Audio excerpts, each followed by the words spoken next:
भाईजान ये राशन बेचना है।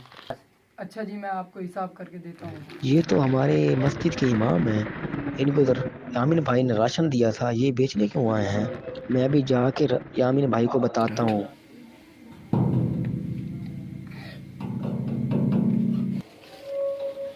खैरियत है यूसुफ भाई, आप इतने घबराए हुए हो?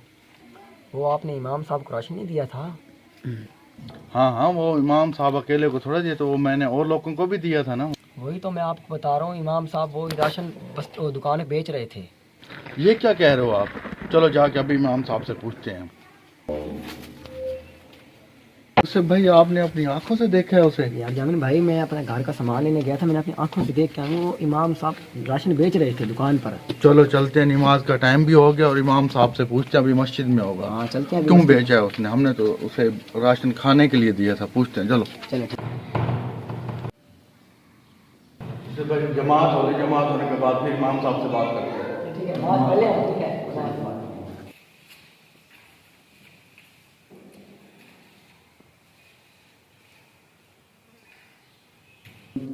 अस्सलामु अलैकुम वरहमतुल्लाह। अस्सलामु अलैकुम वरहमतुल्लाह। रुकिए इमाम साहब।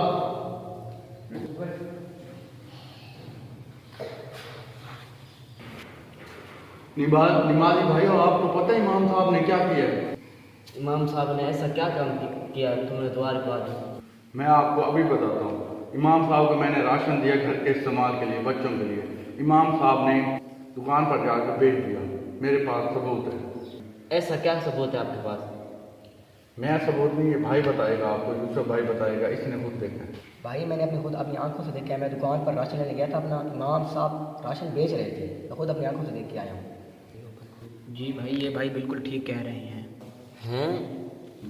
जी भाई, मुझे इस भाई ने जो है राशन दे दिया था, जो कि मेरी ज़रूरत पूरी हो गई थी। मेरे बिजली का जो बिल था वो ज़्यादा आया था, तो इस भाई ने जो राशन दिया था मुझे, उससे मेरी ज़रूरत बिजली की पूरी नहीं हो सकती थी, तो इसलिए मैंने जो है ना वो जाके बेच दिया है। आप लोगों ने जो है बेचने का तो देखा है, लेकिन ये नहीं देखा कि इमाम साहब की ज़रूरत क्या है। ठीक है, आपने जिस काम के लिए दिया था वो काम तो पूरा हो गया आपका, तो अब मैंने तो देखना है कि भाई मेरे घर के लिए राशन ठीक है, या जो मेरे घर का बिजली का बिल आया वो मैंने अदा करना है। ठीक है, तो वो मैंने जाके बेच के बिजली का जो बिल है वो अदा कर दिया है। आप लोग ऐसे इमाम पर बातें करते हो और ये नहीं सोचते कि उसकी क्या ज़रूरत है। आप जिसको राशन दो उससे पहले ना पूछ लो कि उसको क्या ज़रूरत है, राशन ज़रूरत है या पैसे ज़रूरत है। आपने जो है पहले उससे पूछ लेना है, उससे पूछ के फिर उसको जो है ना पैसे दे देने हैं। अच्छा यही है कि आप उसको पैसे दे दें, ताकि वो पैसों से जो भी चीज़ है वो अपने हिसाब से ख़रीद सके। तो आपने इमाम साहब के बारे में ऐसी गलत बातें या गलत चीज़ें नहीं सोचनी कि इमाम साहब ने ये किस लिए और किस काम के लिए किया है। जी दोस्तों, इस वीडियो में आपको बहुत ही एक अहम पैगाम दिया गया है कि आप अपने इमाम मस्जिद का जो है ना बहुत अच्छी तरह ख्याल रखें, क्योंकि वो आपको पाँचों टाइम की नमाज़ पढ़ाने आता है। तो आपका फ़र्ज़ बनता है कि आपको जो है ना उसके घर की ज़रूरियात का भी ख्याल होना चाहिए। आप उससे पूछ लें कि इमाम साहब आपको कोई मसला मसाइल तो नहीं है, आपके घर में कोई किसी चीज़ की कोई ज़रूरत तो नहीं है, तो आप उससे पूछ सकते हैं और उसकी हेल्प कर सकते हैं। तो इस वीडियो से आपको फ़ायदा हुआ है तो आप हमारी वीडियो को शेयर और सब्सक्राइब ज़रूर करें।